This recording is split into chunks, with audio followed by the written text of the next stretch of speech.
Γεια σε όλους, καλώς ήρθατε σε ένα ακόμη βίντεο στο κανάλι μου. Αν είστε καινούργιοι ή δεν έχετε κάνει, σας παρακαλώ κάντε μια εγγραφή να με βοηθήσετε λίγο να ανέβω. Το 54,4% δεν έχει κάνει και πάμε απευθείας στο βίντεο. Λοιπόν, έχουμε εδώ πέρα τους παίχτες του Survivor. Το βίντεο γυρίζεται τώρα στις 2 Μαρτίου, την ίδια μέρα που θα ανέβει. Έχουμε 18 Survivors, θα τους χωρίσουμε σε κατηγορίες. Τα κριτήρια θα είναι αγωνιστικά, η συμπεριφορά και το αν δίνουν content. Οπότε έχουμε τις κατηγορίες True Survivor, η υψηλότερη κατηγορία, δυνατός Respect, αδύναμος σπαστικός, Legend χωρίς τον Deep. Λοιπόν, πάμε απευθείας, ξεκινάμε με Αλέξανδρο Κούρτοβικ. Θα το βάλω στη δεύτερη κατηγορία, αρκετά καλός παίχτης, εντάξει δίνει λίγο content, είναι ήρεμος σχετικά, αλλά δεν δημιουργεί και προβλήματα. Πολύ καλός, πάμε, πιστεύω εδώ πέρα αξίζει να πάει. Λοιπόν, συνεχίζουμε με Γιώργο Πολύχρο. Εντάξει, απευθείας μπαίνει στην πρώτη κατηγορία. Είναι ο πραγματικός survivor του παιχνιδιού. Δηλαδή, ο τυπάς έχει φάει σαύρες φίδια, παίζει υπό άλλες συνθήκες, έφτανε και στον κανιβαλισμό.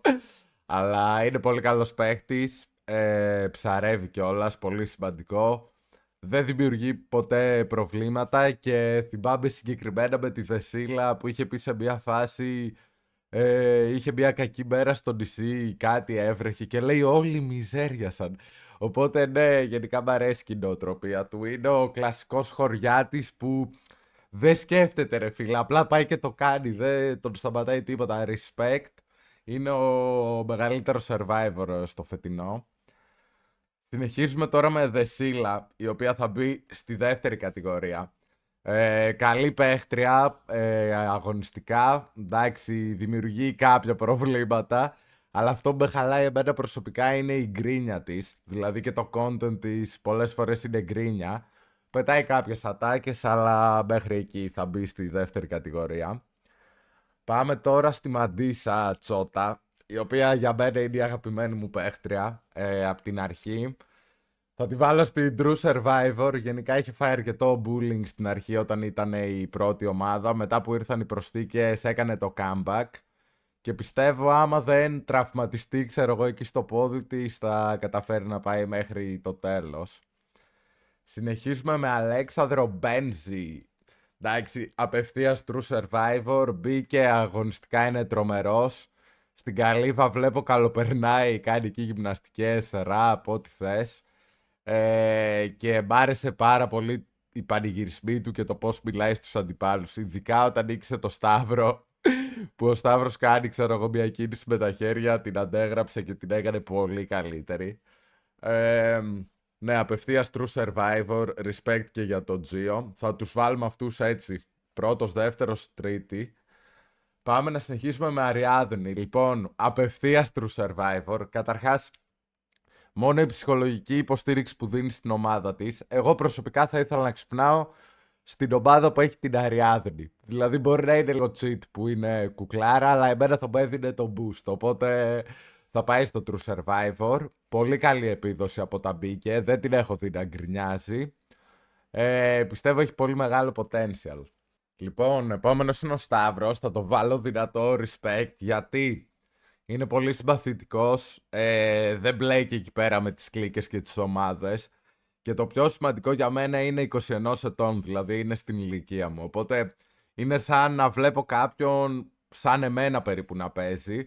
Άμα ήταν και λίγο καλύτερο στα αγωνίσματα θα τον έβαζα True Survivor, αλλά είναι γενικά από τα πιο συμπαθητικά άτομα. Συνεχίζουμε τώρα με Μάνο Μαλιαρό. Θα τον βάλουμε True Survivor. Βοηθάει και το Γιώργο τον Πολύχρο στην καλύβα και έχουν κάνει και στο ψάρεμα. Καλός αγωνιστικά, εντάξει, λίγο overrated, αλλά έχει πέσει λίγο τελευταία, αλλά ακόμα είναι πολύ καλός. Γενικά ούτε μπλέκει σε κόντρες. Μ' άρεσε κιόλας και ο χαρακτήρας του εκεί που έκλαιγε για την κοπέλα του. Είναι παλικάρι. True Survivor. Πάμε τώρα στη νέα προσθήκη. Είναι ο Αλέξανδρος, ο Buzz Down Rolly. Θα το βάλω αδύναμο σπαστικό για το λόγο ότι είναι τέρμα NPC. Μπήκε και η στρατηγική του δεν μου άρεσε καθόλου. Δηλαδή θέλει να το πάει πιο αρχηγικά και τα λοιπά, αλλά δεν έχει δεθεί ακόμα με την ομάδα. Οπότε θεωρώ ότι Το έκανε πολύ βιαστικά και αυτό του βγήκε σε κακό, του χάλασε λίγο και την εικόνα και τον ρεζίλεψαν οι αντίπαλοι όταν έχασε. Πάμε τώρα στην Αναστασία. True Survivor εννοείται και θα τη βάλουμε και πιο μπροστά από την Αριάδνη και το Μάνο. Έχει το leadership, οικοδόμος, πολύ καλή παίχτρια, δεν έχει χάσει. Μ' αρέσει γιατί δεν κλαίγεται πολύ, νευριάζει εκεί η Μπιντελικόνη, αλλά δεν κλαίγεται. Οπότε ναι, είναι True Survivor και πιστεύω είναι και αυτή είναι υποψήφια για γυναίκες, ίσως να είναι και καλύτερη από τη Μαντίσα. Δηλαδή αυτές τις δύο μπορεί να τις άλλαζα θέση, αλλά υπάρχει λόγος που θα μείνουν έτσι. Γιατί έχω μεγαλύτερη συμπάθεια στην Μαντίσα. Θέλω να είναι και δίπλα με τον Μπέντσι. Επόμενος είναι ο Χρυσοβαλάντης. Λοιπόν, θα μπει στην κατηγορία δυνατός respect. Είναι καταρχάς φαίνεται λίγο πιο μεγάλο σε ηλικία από ό,τι πράγματι είναι. Νομίζω είναι 45. Όπως και να έχει respect μόνο και μόνο που έχει πάει. Δηλαδή είναι όπως είναι ο Σταύρος ο μικρός, έτσι είναι ο άλλος μεγάλος. Αγωνιστικά δεν είναι τόσο γρήγορος, ούτε ας πούμε ψαρεύει κάτι που πιστεύω ότι άμα είχε και αυτά θα είχε και την προοπτική να είναι true survivor. Αλλά όπως και να έχει δεν δημιουργεί προβλήματα, διατηρεί μια ηρεμία, καλό τρόπο σκέψης κτλ. Πάμε στο Δημήτρη. Θα το βάλω δυνατό respect. Δίνει απίστευτο content. Είναι πολύ καλός παίχτης, αλλά αυτό που με χαλάει εμένα είναι ο λόγος του και πώς τα λέει κάποιες φορές και κάνει κάτι κολοτούμπες. Γενικά θα μπορούσε να μπει και αδύναμος σπαστικός, γιατί είναι λίγο σπαστικός. Αλλά εντάξει, είναι σπαστικός αλλά δίνει πολύ content, οπότε προφανώς αυτό τον ανεβάζει. Θα το βάλουμε στη δεύτερη κατηγορία και σχετικά υψηλά, γιατί είναι καλός παίχτης και χωρίς αυτόν, εντάξει, δεν θα ήταν ίδιο το παιχνίδι.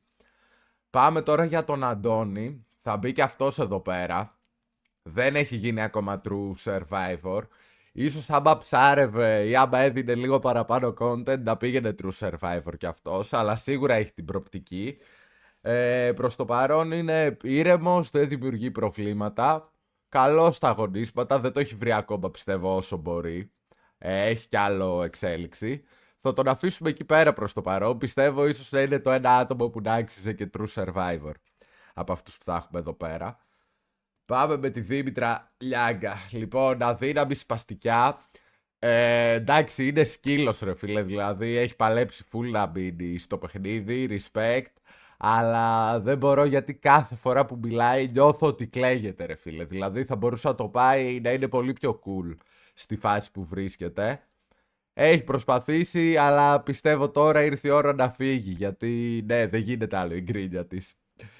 Πάμε τώρα στο δεύτερο από αυτή την τριάδα. Γιάννης Ρέβης. Δυνατός respect. Είναι πολύ ήσυχος από την αρχή του παιχνιδιού. Δεν ενοχλεί κανέναν. Καλός παίχτης. Έχει προοπτικές.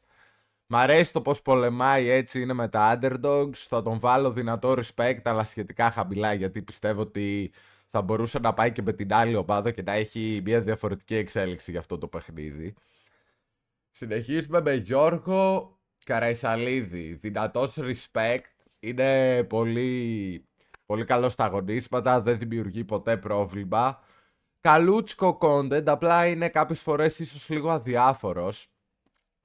Και επίσης είχε πάει και μια φορά για ψάρεμα από ό,τι θυμάμαι. Οπότε θα είναι ο πρώτος, ο νούμερο 1 από δυνατός respect. Και μετά θα κάνουμε μια αναδιάταξη, θα τους βάλουμε με τη σωστή σειρά. Πρώτα λεφτά η Φανή Παντελάκη. Θα πάει αδύναμη σπαστικιά. Πιστεύω είναι το αντίθετο από την Αριάδνη. Π.χ. με την Αριάδνη θα ήθελα να ξυπνάω στην ίδια καλύβα. Με τη Φανή δεν θα ήθελα. Είναι το κλασικό άτομο που στην αρχή σου φαίνεται αστείο, αλλά μετά από 3-4 μέρες παίζει να γίνεται εντελώς κουραστικό. Δίνει full content, θα μπει πάνω από τους αδύναμους σπαστικούς. Αλλά ναι, επειδή θεωρεί ότι είναι και η καλύτερη ενώ δεν είναι καν, θα μπει στην τρίτη κατηγορία. Και πάμε τώρα στο Μιχάλη, μία κατηγορία από μόνος του. Ότι πας εντάξει στην αρχή είχε δώσει καλό content, μ' άρεσε. Τώρα κυριολεκτικά είναι ένα σκυλί, ξέρω εγώ, που γαυγίζει στα αγωνίσματα. Είδαμε και τα ποσοστά του, είναι πάρα πολύ χάλια. Πιστεύω ότι πρέπει να φύγει σιγά σιγά γιατί δεν βοηθάει ακριβώς. Απλά γαυγίζει στον πάγκο. Άμα ήμουν στην ομάδα του και μου φώνασε κάνε αυτό, κάνε εκείνο ενώ δεν ξέρει τίποτα, πες δεν είχα νευριάσει. Ωστόσο εντάξει είναι legend. Legend για το content, χωρίς τον D γιατί το έχει φεϊλάρει ξέρω εγώ. Ας κάνουμε και την τελευταία λίγο αναδιοργάνωση. Νομίζω αυτά εδώ πέρα στο True Survivor θα μείνουν με αυτή τη σειρά. Εδώ πέρα θα κάνουμε κάποιες αλλαγές. Θα ανέβει ο Δημήτρης, θα ανέβει ο Αντώνης, θα ανέβει η Ιωάννα να είναι μαζί με την Αναστασία γιατί κάνουν πολύ παρέα. Θα ανέβει και ο Σταύρος γιατί είναι η συμπάθειά μου. Και θα αφήσουμε εδώ έτσι Χρυσοβαλάντης με τον Άλεξ που κάνουν παρέα. Και τελευταίος ο Γιάννης. Και εδώ πέρα αυτός εδώ ενδέχεται να πάει και κάτω. Λοιπόν, αυτό ήταν το tier list. Θέλω να μου γράψετε και εσείς τη γνώμη σας στα σχόλια, να μου πείτε πού συμφωνείτε, πού διαφωνείτε. Πείτε μου και με ποια ομάδα είστε. Εγώ γενικά υποστηρίζω άτομα, γι' αυτό ήθελα να κάνω και tier list. Κάντε ένα like άμα σας άρεσε το βίντεο και πείτε μου άμα θέλετε να δείτε κάτι άλλο σχετικό με Survivor από μένα. Είμαι ανοιχτός σε ιδέες και τα λέμε στο επόμενο. Γεια σας.